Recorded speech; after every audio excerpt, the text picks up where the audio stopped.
I'm Ramanjaneyulu, working as an agriculture scientist with Center for Sustainable Agriculture. We work with about 1 lakh farmers in Andhra, Telangana, Maharashtra, Chhattisgarh and Karnataka. In the last 20 years, CSA is a 20 years old organization. We are trying to work with farmers to make agriculture sustainable. For us, sustainability means economic sustainability and ecological sustainability. So we are trying to help farmers to shift towards organic natural farming practices and also organize into cooperatives so that they can manage on their own and then link to the markets. That's the core area we are working on. We are also trying to work on the public policies, how they impact on agriculture and then how do we solve the problems. This training program is very interesting for the students looking at extension for the future. When we are focusing on future, we need to understand what are the challenges in the next 50 years community may face and then the agriculture system may face and the food system may face, and then how do we understand the problem and find solutions for that. That should be the focus of education.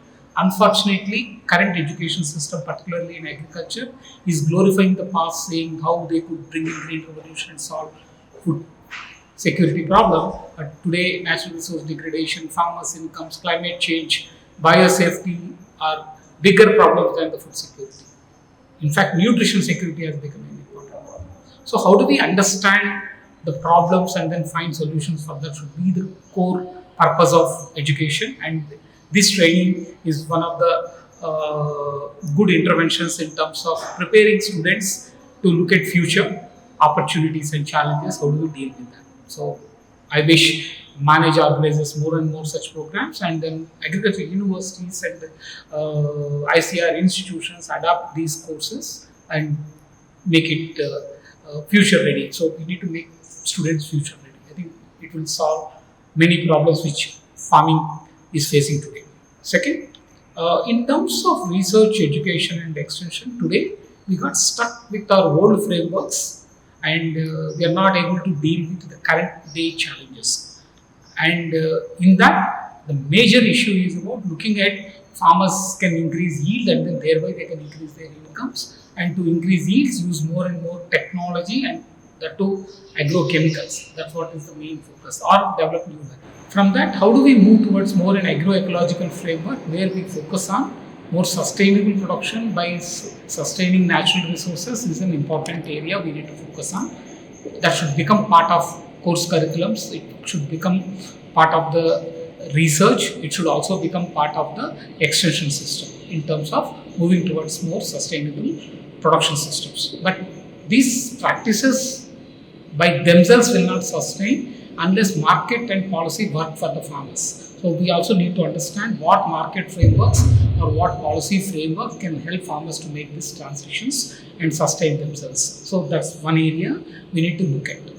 Third important area, when India is talking about very important issue we need to look at is the transition towards natural farming. When Government of India is talking about a natural farming program on a large scale, there's a lot of hair splitting happening between organic and natural farming. We need to understand more from a scientific perspective in terms of what practices work, what is required to do, rather than going by the belief systems and dogmas.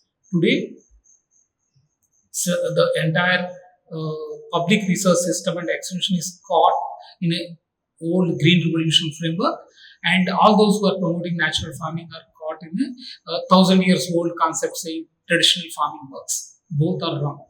What we need to look at is today's crisis is about the natural resource degradation. Today's crisis is about climate change.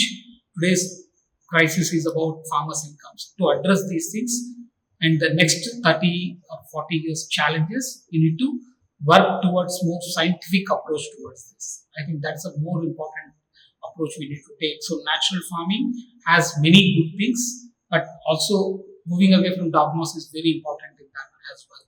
So the training programs which are created for farmers or to the extension persons, we should focus more on knowledge building rather than just on training them on how to make Jivamrit and Panchagavya. I think that's the more important. How to understand the problem, how do we diagnose the problem, and then how do we address it. For this to take it forward, a participatory research approach where practicing farmers can be involved, farmers, innovators can be involved is something which is very, very critical. Second very important area is the extension, where these practices from one practitioner can be taken to others. Instead of looking at it as an institutional system of there is an extension agency or there is a research institution which develop technology and then take it to the farmers, can we look at practitioners becoming extension agents so that the confidence levels on the people who want to adopt increases and then adoption is better. So this adaptation of technologies towards the new ecosystems also becomes easier because it is the practitioner. Rather than recommendatory type, can we look at from a adaptive type? I think that's a shift which is required that can help natural farming to go on to a large scale rather than looking from a top-down approach which is happening. Thank you.